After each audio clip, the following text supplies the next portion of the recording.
Hi there everybody.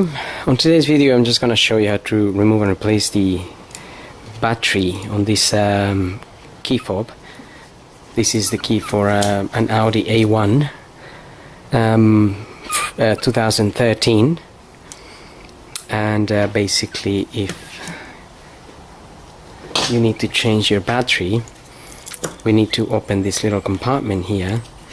You can use a flathead screwdriver and just pop it open from this end, like so. There.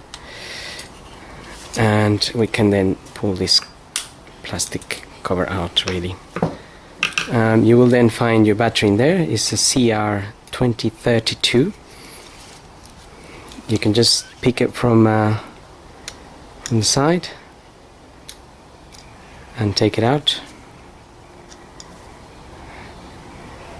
Get your new battery and get it in there.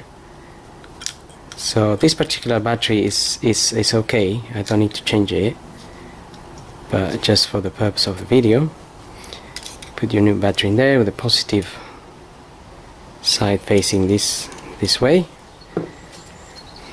and then get your cover back on. Just needs to be pressed on.